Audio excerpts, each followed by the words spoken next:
back to the Possible Cute Dogs podcast.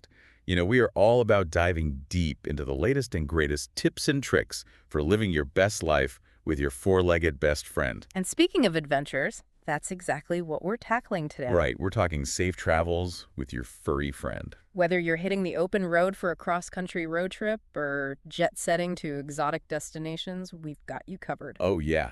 This deep dive was totally inspired by that awesome blog post we came across, Safe Travels with Your Furry Friend, over at pawsiblecute.dog. They've got some seriously good advice. Absolutely. But we didn't stop there. We wanted to make sure we were bringing you the most reliable and up-to-date information possible. Which is why we turned to the experts, am I right? You know it. We dug into some serious science courtesy of the National Center for Emerging and Zoonotic Infectious Diseases, or NCEZD for short. NCEZD, that's a mouthful. I know, right? But they're a key part of the CDC, the Centers for Disease Control and Prevention, so you know we're getting top-notch info. Okay, that makes sense. So the blog and NCEZD, they both kick things off with pre-trip prep. And it's not just about packing the poop bags and squeaky toys, right? Definitely not. They both emphasize the importance of microchipping, keeping your pup's contact info up to date, and of course, vaccinations. Yes, vaccinations. Sometimes I'll admit I'm guilty of those last-minute vet visits, but why are they so crucial? Well, for starters, it's about protecting your own pup from potentially deadly diseases. But it goes beyond that. Really? Oh, yeah. Think about it. You're also helping to protect all the other furry friends out there. The NCEZD has actually found that something as simple as an outdated rabies vaccine can lead to outbreaks, especially when you're traveling across state lines or to different countries with different regulations. Wow, so it's like a chain reaction. One little slip-up could have a big impact. Makes those vet appointments feel a lot less like a chore now. Okay. So, our pup is prepped and ready for adventure. Let's say we're hitting the open road, classic road trip vibes. The blog really highlights crate training. Is it really that big of a deal? My dog usually just chills out on the back seat. I get it. It can seem like an extra hassle, but trust me, the right crate can be a lifesaver, literally. And when I say right crate, I mean one that's the right size.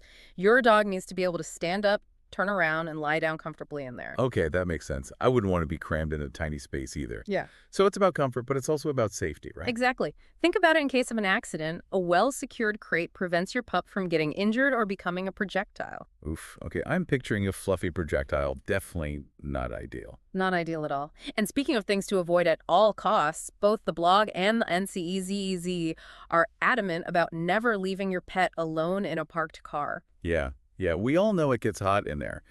But is it really that dangerous? It can be deadly. Seriously, think oven, not car, on a sunny day. The temperature inside a car can shoot up 20 degrees in just 10 minutes, even with the windows cracked. It's not just heat stroke either. Cold weather can be just as dangerous, leading to hypothermia. Okay, message received. No quick errands with a pup in tow. Now, what about air travel? Is it really as stressful as everyone says? It can be, for sure. But there are things you can do to minimize the stress for both you and your furry friend. For starters, both the blog and NCEZD recommend direct flights whenever possible. Makes sense. Less time in transit, less handling, fewer things to go wrong. Exactly. Layovers just introduce so many variables, weather delays, mishandling during transfers, all things that can stress your pet out. Direct flights keep things simple and smooth. Okay, I like simple and smooth. So we've booked that direct flight. What else do we need to know? The blog mentions a USDA-approved crate and a health certificate from the vet dated within 10 days of departure. What's the deal with all that paperwork? It might seem like a lot, but it's all there for a reason to make sure your pet is healthy and safe to fly. The USDA-approved crate ensures they have enough space and ventilation.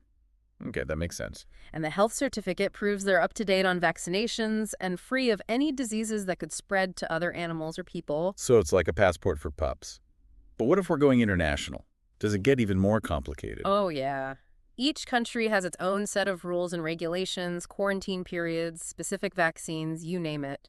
And then there are the requirements for returning to the U.S., which can be just as strict.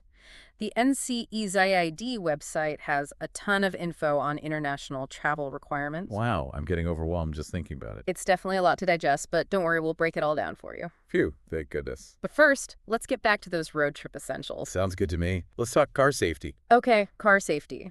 One of the biggest things the blog emphasizes is using a restraint system for your furry friend. Yeah. You know, like a seatbelt for your dog. Yeah, I've seen those cute little dog seatbelts, but are they really necessary? My dog's pretty chill. She usually just hangs out in the back seat. I know it can seem like overkill, but even a minor fender bender can send your pup flying. A harness that attaches to the seatbelt, a special pet car seat, or even a well-secured crate.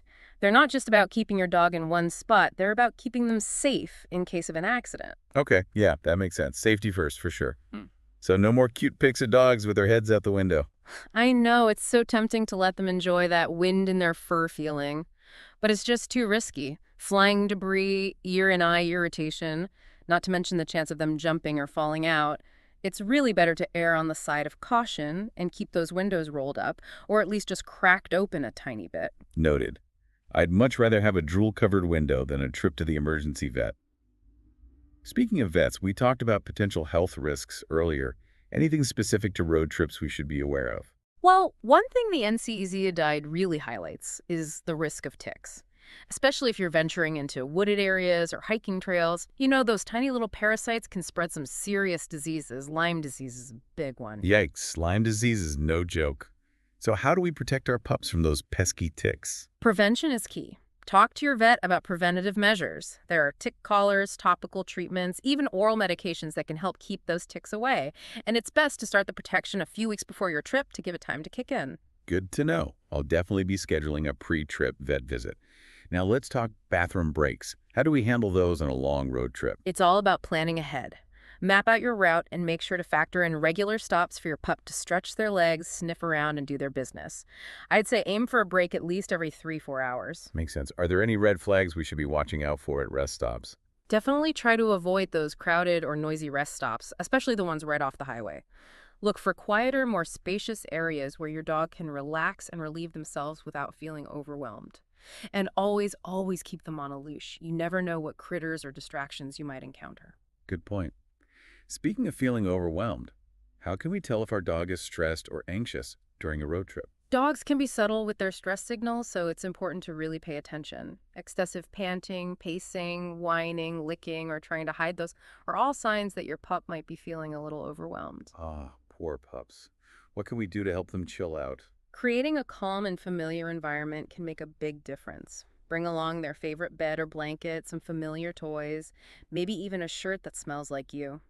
Sticking to their usual feeding schedule can also help provide a sense of routine and normalcy. I love that idea. Okay, so we've got safety essentials covered, we've planned our potty breaks, and we're creating a calming oasis in the car. Anything else we need to pack for our furry road trip companion? Let's see, food and water are obviously non-negotiables. Pack enough for the entire trip, plus some extra, just in case. Right. Never hurts to be prepared. Exactly. Collapsible bowls are super convenient for feeding and watering on the go. And don't forget the poop bags. Got to be a responsible pet parent, even on the open road. Absolutely. Nothing ruins a scenic view quite like stepping in a landmine. Okay, I think we've officially mastered the art of the dog-friendly road trip. Now you're talking. Now let's talk about something a bit more high-flying air travel. Is it even possible to make flying with a dog a relatively stress-free experience? It definitely takes more planning and preparation than a road trip. But with the right research and a little extra effort, you can definitely make flying with your Surrey friend as smooth as possible. Okay, I'm all ears. Where do we even begin? Well, first things first, you got to figure out if your furry friend will be flying in the cabin with you or as cargo. Yeah, that's a big one. What are the deciding factors there? Size is usually the main issue. If your dog plus their carrier can fit comfortably under the seat in front of you, they might be able to fly as a carry-on. But if they're too big, cargo travel's the only option. So for my Great Dane, we're definitely talking cargo, huh? That sounds kind of intimidating, honestly. It can be, but it's not as scary as it sounds. The key is choosing an airline with a solid reputation for handling pets safely and humanely. Do your research, check out reviews, ask other pet owners. Definitely avoid airlines known for having a lot of pet incidents. Okay, that's good advice. So let's say we found an airline that passes the test. What else do we need to know about cargo travel? The crate is critical. It has to meet specific USDA regulations, sturdy material, proper ventilation, secure latches, and of course big enough for your dog to stand up, turn around, and lie down comfortably. Think of it as their own little first-class suite for the flight. First class for pups, I love it. So no fancy designer carriers allowed. Nope. Safety over style in this case. And don't forget, clear labels with your dog's info, your contact details, and someone at your destination's info, just in case there are any hiccups along the way. Got it. Labels checked. What about health certificates? Is that just for international travel? Nope, health certificates are pretty much standard for any air travel with a pet. You'll need a vet to sign off within 10 days of departure, confirming your dog is healthy and up to date on vaccinations. Think of it as their pre-flight physical. Gotcha. Okay, so vet visit booked, crate secured, airline with a good track record. Anything else I'm forgetting? This might seem obvious, but familiarize your dog with the crate well before the flight. Make it a positive space: treats, toys, comfy bedding. The goal is to make the crate feel like a safe haven, not a scary confinement. Such a good reminder. Okay, so we've tackled road trips and flights. What about those of us who prefer a more scenic route? Train or boat travel, is that even an option with a dog? It definitely can be. Train travel can be surprisingly pet-friendly, depending on the line and the country you're in. Some even have designated pet cars or allow small dogs and carriers right in the passenger cars. Oh, that sounds so charming. A train trip through the countryside with my pupples. Yeah. I'm already picturing the Instagram pics. But I'm guessing research is key here. Absolutely. Policies vary wildly, so always check with the specific train line before you book. And don't forget to call the station. They can often give you the inside scoop on pet relief areas, check-in procedures, and any quirks specific to that station. Okay, noted. Train travel, check. What about boat travel? Is that even a thing? It can be, but it's definitely more niche. Short ferry rides are usually fairly straightforward, just check their pet policies. But for longer cruises or private boat charters, you'll need to do some serious digging. Not many accommodate pets, and those that do often have special requirements, permits, documentation, especially for international waters. Sounds like a lot of red tape. Mhm. But I bet for the right dog and the right owner, it could be an amazing adventure. Exactly. It's all about matching the travel style to your dog's personality and comfort level. And speaking of comfort level, let's wrap up with some general tips for keeping your furry friend happy and stress-free no matter how you're traveling. Sounds good to me. Lay it on us. The key is creating a sense of familiarity and routine. Bring their favorite bed, toys, even a piece of clothing with your scent on it. Stick to their regular feeding schedule as much as possible, and don't underestimate the power of play. Quick fetch sessions or tug-of-war battles can really help burn off energy and reduce stress. Those are all such great tips. It sounds like a lot of it comes down to just good old-fashioned common sense, paying attention to your dog's cues, being prepared, and prioritizing their safety and comfort above all else. Exactly. And if you're ever unsure, don't hesitate to ask for help. Your vet is a great resource, and there are also certified pet travel specialists who can help guide you through the process and answer any questions you might have. Well, there you have it, folks, our deep dive into safe travels with your furry friend. We hope you learned some valuable tips and tricks for making your next adventure a tail-wagging success. Don't forget to like this video, leave us a comment sharing your own pet travel experiences or any questions you might have, and be sure to share this episode with your fellow pet-loving adventurers. Until next time, happy trails.